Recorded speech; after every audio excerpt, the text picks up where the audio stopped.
ठरलं तर मग या मालिकेच्या येणाऱ्या जबरदस्त भागामध्ये आता एक निगेटिव्ह गोष्ट झालेली आहे, तर 3 पॉझिटिव्ह गोष्टी झालेल्या आहेत.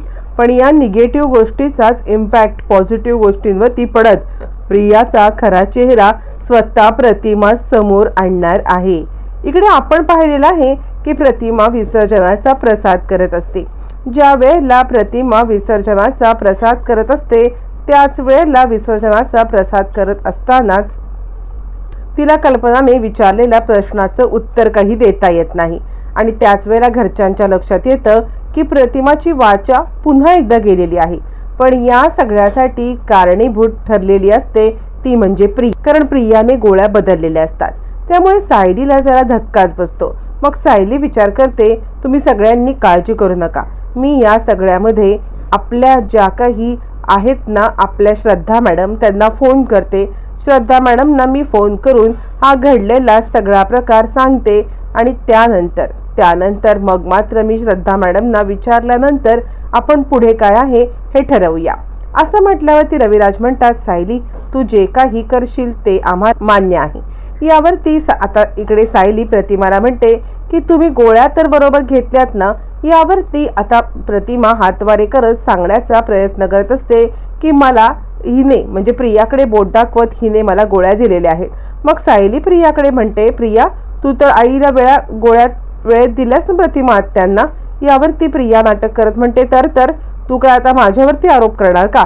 यावरती सायली सांगते, मी आरोप नाही करत आहे, हे कशामुळे झालं याचा आपल्याला शोध घ्यायला पाहिजे.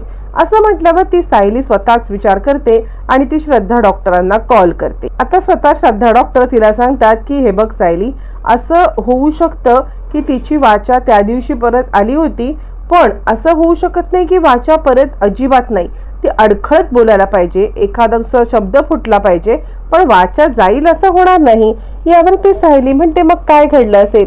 यावर डॉक्टर म्हणतात, तू एक काम कर ना, आपण या सगळ्यामध्ये तिला ज्या गोळ्या दिलेल्या आहेत ना त्या मला एकदा परत दाखव, असं डॉक्टरांनी म्हटल्यावरती मग मात्र सायली ज्या वेळेला प्रतिमाच्या रूममध्ये येते त्यावेळेला प्रतिमाच्या रूममध्ये आता मात्र ज्या गोळ्या असतात त्या सेम गोळ्यांची बॉटल सायलीला प्रियाच्या रूममध्ये दिसते आणि प्रियाच्या रूममध्ये ती बॉटल दिसल्यावरती सायली विचार करते काहीतरी गडबड आहे.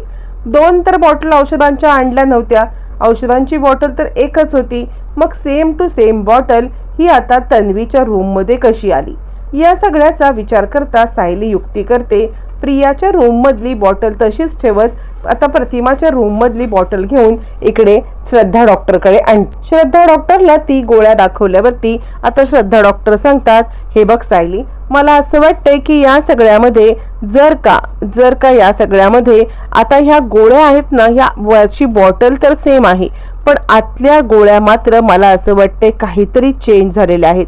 मग आता इकडे सायली सांगायला मी तुम्हाला सांगेन पण तुम्हाला खरं नाही वाटणार, तर ह्या गोळ्यांचे सेम बॉटल मला न तन्वीच्या रूममध्ये सापडली. आता काय कनेक्शन आहे काही कळत नाही, मी कोणावरती संशय घेऊ शकत नाहीये, पण काहीतरी घडलंय ज्या गोष्टी मला कळत नाहीयेत. यावरती श्रद्धा डॉक्टर म्हणतात, मी खरं सांगायचं तर या सगळ्यामध्ये मला सुद्धा तिचं वागणं बिलकुल पटलेलं नाहीये. ती जे काही वागली ना या सगळ्यामध्ये तिला तिच्या आईबद्दल प्रेम आपुलकी माया हे आहे असं मला वाटत नाहीये. त्यामुळे मला वाटते गोळ्यांची जबाबदारी तू पुन्हा एकदा घ्यावीस, मी रविराजांशी बोलते. असं म्हटल्यावरती श्रद्धा रविराजांची भेट घेते. रविराजांची भेट घेतल्यावरती श्रद्धा सांगायला लागते, हे बघ रविराज, तुझ्याकडे गोळ्यांची जबाबदारी सोपवलेली आहे मी. खरं सांगायचं तर या सगळ्यामध्ये तुझी मुलगी खूप हायपर आहे, तू तिच्यावरती गोळ्यांची जबाबदारी सोपवलीस. प्रिया म्हणते, तुम्हाला काय म्हणायचं आहे, म्हणजे मी माझ्या आईच्या गोळ्या चुकीच्या दिल्या. यावरती श्रद्धा म्हणते, 100%, कारण या सगळ्यामध्ये मी ज्या गोळ्या दिल्या होत्या ना त्या गोळ्या जर का यांनी घेतल्या तर याच्यामुळे त्यांची वाणी अधिक स्पष्ट अधिक निखळ व्हायला हवी होती, त्या व्यवस्थित सगळं बोलू शकायला हव्या होत्या. पण तू काय केलंस, तू या सगळ्यामध्ये आता मात्र तू काय केलेलं आहेस तर आपल्या या सगळ्या गोष्टी अशा पद्धतीने तू समोर आणल्यास आणि तिला त्रास देण्याचा प्रयत्न केलास. मला असं वाटतं तू गोळ्यांच्यात पण हलगर्जीपणा केलेला आहेस. यावरती आता पूर्णाजी हदरते, ती म्हणते, तन्वी, जर तुला एखादी जबाबदारी घेता येत नाही तर ती जबाबदारी तू का घेतलीस. यावरती प्रिया सांगायला लागते, तुम्हाला कोणीतरी भरवलंय माझ्या विरुद्ध. यावरती श्रद्धा म्हणते, नाही, कारण ज्या गोळ्या सध्या प्रतिमाला दिल्या जात आहेत ना, त्या गोळ्या मी दिलेल्या नाहीयेत. यावरती आता सायली सांगते, या गोळ्या प्रतिमात्यांच्या रूममध्ये होत्या, गोळ्यांची जबाबदारी प्रियाची आहे. मला नाही वाटत की ह्या सगळ्यामध्ये प्रतिमात्यांची वाचा पुन्हा जाण्यासाठी मला वाटते की ह्या गोळ्याच जबाबदार आहेत. प्रिया म्हणते, सायली, तू मुद्दाम मला ह्या सगळ्यात अडकवतेस ना, तुला गोळ्यांची जबाबदारी घ्यायची आहे म्हणून तू गोळ्या बदलल्यास ना. यावरती सायली सांगते, मला असं करायची काही गरज नाहीये.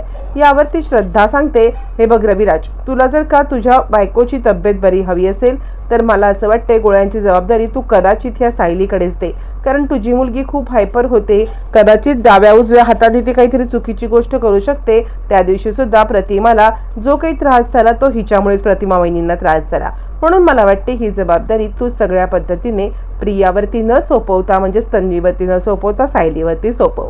यावरती रविराज म्हणतात, सायली, मी तुला सांगतो की सगळी जबाबदारी तू घे. काहीही बोललं, कुणीही काही बोललं तरी तू जबाबदारी घे. औषधं गोळ्या तुझ्याकडे असतील, तू त्या लॉकरला ठेव आणि वेळोवेळी प्रतिमाला दे. असं म्हटल्यावरती सायली प्रतिमाची सगळी जबाबदारी पुन्हा एकदा घेते आणि प्रियाचा डाव इथे फसतो. पण आता खरा ट्विस्ट पुढे असतो. इकडे आता सायली प्रतिमाला गोळ्या द्यायला लागल्यावरती प्रतिमाच्या तोंडून थोडे थोडे शब्द फुटायला लागतात. सायली म्हणते, बहुतेक हा गोळ्यांचा साईड इफेक्ट आहे ज्याच्यामुळे प्रतिमा त्यांचे शब्द फुटत नव्हते. आता हे सगळं झाल्यावरती मग मात्र इकडे लगेचच सायली आता गोळ्यांचा ताबा घेते. नंतर अर्जुन इकडे खूप मोठा आता हे करतो. अर्जुन या सगळ्यामध्ये प्रियाचं सत्य सगळ्यांच्या समोर आणण्यासाठी खूप मोठी त्याने आता जबाबदारी हातामध्ये घेतलेली असते. ज्या वेळेला अर्जुनने ही जबाबदारी आपल्या हातात घेतलेली असते त्याच वेळेला त्याने आता इकडे सगळ्यांच्या सोबत गणपती विसर्जन केल्यानंतर मग मात्र सगळ्यांना सांगून की या सगळ्यामध्ये आपण आता खूप मोठा हे सगळं करूया की जेणेकरून आपल्याला आपल्या ही मेमरीज कायम राहतील. प्रतिमात्याची आवाज परत आलाय म्हणून आपण छानपैकी आता ट्रूथ डेअर खेळूया असं म्हणत ट्रूथ डेअरचा खेळ सुरू होतो. ट्रूथ डेअरचा खेळ सुरू झाल्यावरती मग मात्र आता इकडे अर्जुन सांगायला लागतो, सगळ्यात महत्त्वाची गोष्ट आपल्याला ही करायची आहे की या सगळ्यामध्ये आपण सगळ्यांनी मिळून एक गेम खेळायचा आणि ज्याच्याकडे बॉटलचं तोंड येईल त्याने ते करायचं आणि ज्याच्याकडे बॉटलचा पाठचा भाग असेल त्याने जे सांगायचं ते करायचं आहे. असं ठरल्यावरती सगळ्यात पहिले एक एक करत काही जणांचं हे होतं. त्याच वेळेला आता अर्जुनकडे ती बॉटल येते आणि त्याचं टोक असतं प्रियाकडे. अर्जुन आणि प्रिया हे दोघं जण सोबत असतात. मग अर्जुन एक एक करत सगळ्या कथा तिला सांगायला लागतो. सगळ्यात महत्त्वाचं, हात मागे घे, हात डोक्यावरती घे, हात डोक्यावरती घेऊन आता पाय पुढे कर, असं सगळं अर्जुन करत असतो. असं सगळं आता प्रिया सुद्धा करत असते. डोक्याच्या मागे हात ठेवून पाय पुढे केल्यावरती आता जो पाय तिचा उजवा असतो, अर्जुनने उजवा पाय समोर केल्यावरती प्रियाने मांडी घातलेला उजवा पाय समोर करते. पण ज्या वेळेला प्रिया उजवा पाय समोर करते तिच्या समोर असते प्रतिमा. म्हणजे प्रतिमा आता तिच्या सोफ्याच्या रविराज पूर्णाची बाजूला प्रतिमा आणि प्रियाचा उजवा पाय जेव्हा ती समोर करते बरोबर पायाचा जो तळवा असतो तो प्रतिमाच्या दिशेने येतो आणि प्रतिमा तिच्या उजव्या पायाचा तळवा पाहते. ऍक्च्युली प्रतिमाच्या लक्षात नसतं की तुळशीपत्रवाली तन्वी आहे, कोण आहे, काय आहे ते. पण ज्या वेळेला अर्जुन हा मुद्दा काढणार असतो त्यावेळेला प्रतिमा या मुद्द्याला उचलून धरणार असते. इकडे चैतन्य पाहतो की प्रियाच्या पायावर तुळशीपत्र नाहीये आणि प्रतिमा पाहते कारण तो उजवा पाय बरोबर प्रतिमाच्या दिशेने जायला असतो. प्रतिमा पाहते, चैतन्य पाहतो. आता हे सगळं झाल्यावरती प्रिया तिचं ट्रूथ डेअरचा गेम पूर्ण करते. जे अर्जुनने सांगितले ते कंप्लीट करते. तिला या सगळ्याची खबरबात नसते की आपला उजवा पाय हा दोन व्यक्तींनी पाहिलाय. एका व्यक्तींनी अगदी जाणून बुजून आपलं भिंग फोडायला आणि दुसऱ्या व्यक्तींनी अचानकपणे, पण दुसऱ्या व्यक्तीवरती जास्त विश्वास ठेवला जाणार असतो. मग अर्जुन चैतन्यकडे येतो. काय झालं चैतन्य म्हणतो, तेच सांगतोय मी तुला, तिच्या उजव्या पायावरती काहीच नाहीये. अर्जुन म्हणतो, येस, मी तुला तेच सांगण्याचा प्रयत्न करतोय, म्हणजे ही तन्वी नाहीये. आता अर्जुनला तर कन्फर्म झालंय, चैतन्याला कन्फर्म झालंय की ही तन्वी नाहीये. पण घरच्यांकडे अशा पद्धतीने आणायला पाहिजे जेणेकरून कुणालाही आपल्यावरती संशय यायला नको की या सगळ्यामध्ये आता आपण तिला मुद्दाम अडकवण्याचा प्रयत्न करतोय.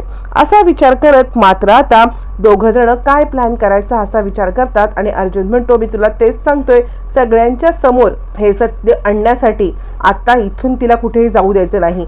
कारण ज्या वेळेला ती आपल्या ऑफिसमध्ये आली होती ती पाय धुवून बाहेर पडली, त्यावेळेला पाय धुवून बाहेर पडल्यावरती मग आपण पाहिलं होतं की तिच्या पायाला चिकट चिकट असं काहीतरी लागलं होतं, जे चिकट चिकट तिच्या पायाला लागून ती आता ज्या फरशीवरून चालत आली त्या फरशीवरून चालता चालता तिचा पाय सगळीकडे आता मात्र चिकटला होता.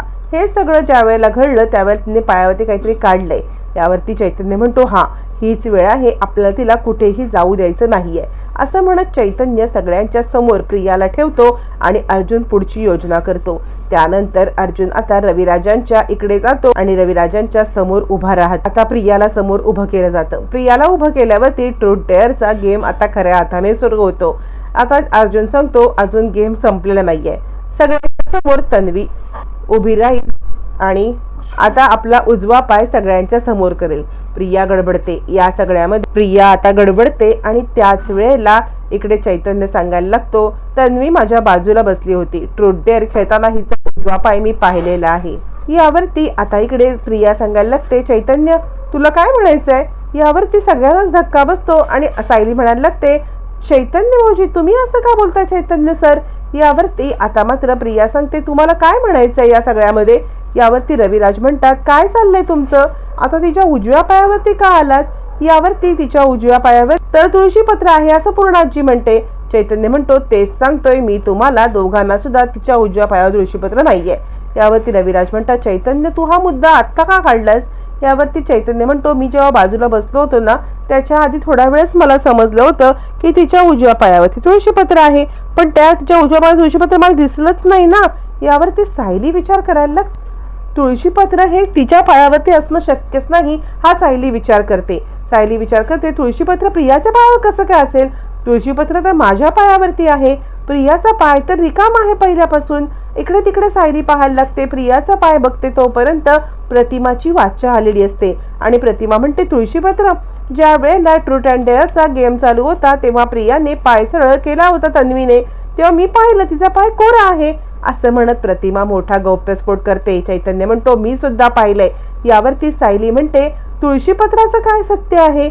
यावरती आता इकडे अर्जुन म्हणतो तन्वी छोटी होती तिच्या पायावरती तुळशीपत्र होतं, पण ही तन्वी पायावरती तुळशीपत्र घेऊनच आली होती, पण आता तुळशीपत्र नाहीये. यावरती प्रतिमा म्हणते तुळशीपत्र तर हिच्या पायावरती आहे. यावरती सायली म्हणते हो. आता मात्र धक्का दुसरा बसतो. रविराज म्हणतात काय चाललंय हे सगळं. यावरती सायली म्हणते लहानपणापासून माझ्या पायावर तुळशीपत्र आहे. प्रतिमा म्हणते ज्या वेळेला आपण गेम खेळत होतो मी दोघींचे पाय बघितले होते नजर चुकीने. हिला जेव्हा ट्रूथ डेअरचा गेम चालू होता तेव्हा हिने पाय वरती केला होता, तुळशीपत्र नव्हतं, आणि सायली माझ्या समोर बसली होती तिच्या पायावर तुळशीपत्र आहे मी बघितलंय. सायली तुळशीपत्र दाखव. प्रतिमा सांगते मी स्वतः दोन्ही गोष्टी बघितल्यात. हो तुम्ही समोरासमोर बघा. आता प्रिया हदरते. रविराज म्हणतात तन्वी तुझ्या पायावर तुळशीपत्र दाखव. यावरती प्रिया म्हणते बाबा तुमचा माझ्यावरती विश्वास नाहीये. रविराज म्हणतात विश्वास अविश्वास नाही तू दाखव. प्रिया गडबडते. रविराज तिच्या जवळ येतात. आता या सगळ्यामध्ये रविराज जवळ येतात. पाय दाखव तन्वी. प्रियाचा पाय बघितल्यावरती फाटकन थोबाडीत देत कोण आहेस तू, तू काय इकडे आलेली आहेस, कोण आहेस तू आणि तू आमच्याशी काय गेम खेळतीयेस. तुझ्या पायावरचं तुळशीपत्र तू दाखवलं होतंस, आता कुठे आहे ते तुळशीपत्र, लवकर दाखव. तुळशीपत्र कुठे आहे, कुठे गेलं, कोण आहेस तू, कुणी पाठवले तुला. असे 1 ना 100 प्रश्न रविराज विचारतात आणि प्रिया हदरते आणि आता सगळा गेम ओव्हर झालेला असतो.